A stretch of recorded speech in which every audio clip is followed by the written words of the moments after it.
You mentioned another thing there in breathing, and you do a lot of work in breath work. So I wanted to hear, what forms of breath work do you engage in and teach with your clients? Because there is so much out there right now, from Wim Hof to it, when you get into an overwhelmed situation of information, usually people don't even take it in. They just continue on and just say, hey, it's too much. I didn't know whether to do. You take a Wim Hof, this, that, the box breathing, and I just said, I'm just going to breathe normally, which is usually shallow breathing and not good breathing. So what do you teach? Yeah, great question. It's been something I've been contemplating for a long time because I've studied with Patrick McEwen. That's all the oxygen advantage, Keiko, and XPT, which is Laird and Gabby and performance breathing. And just a multitude of styles. And I have a mentor, Casper Vandermeulen, who's out of Amsterdam, who I've done 2+ years of great mentorship. Name. He's amazing. He's an amazing, really great guy, and he's super down to earth. And I think we have some of the same blood in us when it comes to breathwork, which is, we're on the shoulders of giants, of people who've been teaching different styles, transformational people like Dan Brule, who've been around for years in this industry, Tumo breathing. The beautiful other part of this question is I just launched a breath and cold instructor course. I'm doing the first one here in Austin next weekend, and we'll continue to start. I've had a couple of people call me and say, will you come travel to my venue? We'll get some people together. And the beautiful question about breath is, number one, of course, we want to be regulating ourselves to nasal breathing, the predominant part of our day. And we can talk more about that. But the second piece is, when I'm teaching breath work, when I'm taking people on a breath work journey, if I'm doing that here, because I teach community classes as well, I want people to get a little taste of everything. I want them to have some state shifts in their mind, some temperature shifts in their body, and some understanding of the science, right? Many people come to the breathwork class, they just want to go on a ride, and that's beautiful. They want to de-stress. Perfect.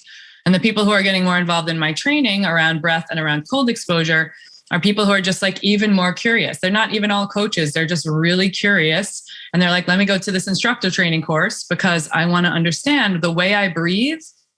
Certain styles will create certain responses in your body, your immune system, your state, your pH levels, and your nervous system, right? And that's what it's about, is understanding enough that you can choose different people's styles of breathing, i.e. Wim Hof or Tumo breathing or box breathing, if we're just talking about patterning, and recognize who it comes from. Sometimes it doesn't come from anyone. Like box breathing's been around for a long time. There's like military and certain cadences that are accredited to them, but what is the style? Who's it coming from? Let's pay a little homage to the lineage. And then also, this is the most important part, how can I use this technique to make this state happen in my body? I want to calm down. I want to rev up. I want to release some anxiety. I need to, manage my trauma. Like, what is the style to use? And not a lot of people are talking about that.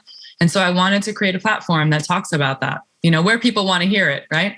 Of course. Do you think there's some intuition to it, to knowing what is the best style for you that you have to tap into and looking at all this? Yeah, absolutely. It's a little bit like dating. I also think, it is like dating the breathing styles, because you and I may do like a 4-box or a 6-box or an 8-box or a 3-7-8 or a Wim Hof super ventilated breath. And you might have a different response in your body for various different reasons, where you're breathing, what's going on with your biomechanics, all of that. And so there is some intuition on like, I like this, it feels good, or it doesn't feel good. And then incorporating that in what you see in a state shift.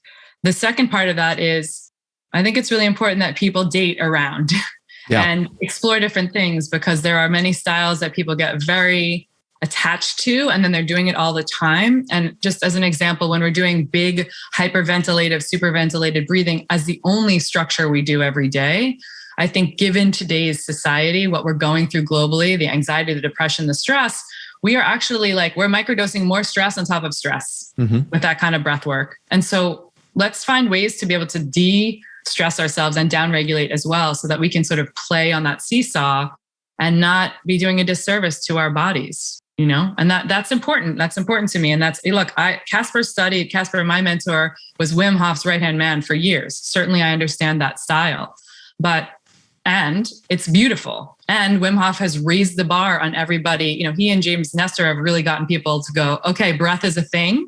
And it's like either on trend or popular, or who cares what it is. People are breathing better. And I love that. And so then where do we go from here, right? There are many different styles, and respect and homage to those gentlemen who are sharing so much work. And also, it's our responsibility, if we're going to be optimizing our health, to figure out the best ways to breathe for our body daily and given our context of our life.